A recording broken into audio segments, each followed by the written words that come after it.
Good morning, First United Methodist Church. It is Pastor Shannon here with our weekly update for October 14th.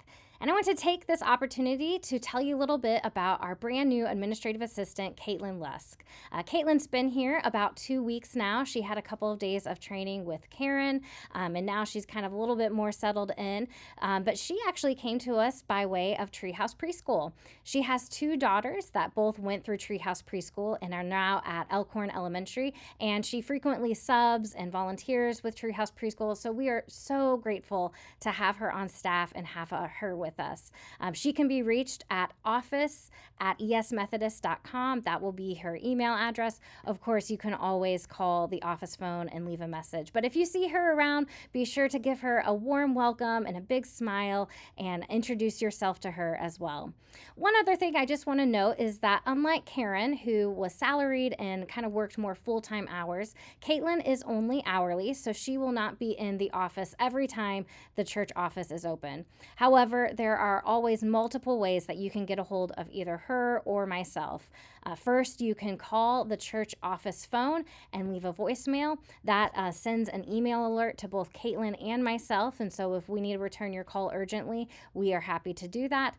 Of course, you can email either one of us at any time, or you can call or text my cell directly, especially if it is any sort of emergency.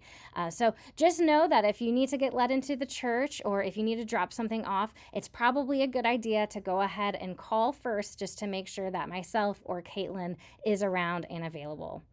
I also just want to remind you that we are in stewardship season. We have been talking about saying yes to the power of generosity in our Sunday sermon series. And there's two ways that you can say yes.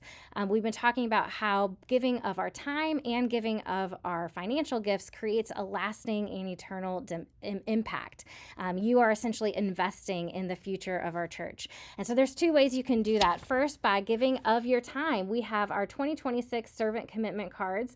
There are so many ways you can serve and lead in the church, from greeting, ushering, serving in the nursery and kids ministry, to serving on a committee like worship or missions. So please take a look at this if you haven't already. Fill it out and bring it back with you to church next Sunday, October 19th.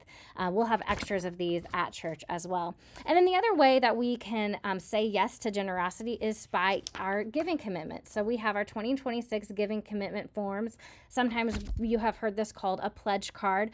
I actually prefer the term estimate of giving because, like I said on Sunday, this is not a binding contract that you are making with the church. It's just something to let us know what you hope and plan to give in the next year so we can plan our budgets accordingly. And it also is a way to hold ourselves accountable to the pledge that we have made to God and to this church. But if your financial situation changes, if you have a job change or job loss, please know we're not going to track you down and hunt you down to get your giving commitment. It's just, again, to give us an estimate of what you hope to give in the next year. Don't forget that this Saturday is the United Methodist Men's Biscuits and Gravy Breakfast. They are selling tickets at the door. Of course, if you need to get a ticket before then, just reach out to the church office and we'll get you connected to the right people. But that will be this Saturday, October 19th from 7 a.m. to 10 a.m. It's homecoming weekend, so if you know of people who are coming into town, feel free to bring them along as well. Well, I think that's all I've got for now. We will wrap up our series on Say Yes, the Power of Generosity this Sunday, and I hope to see you then.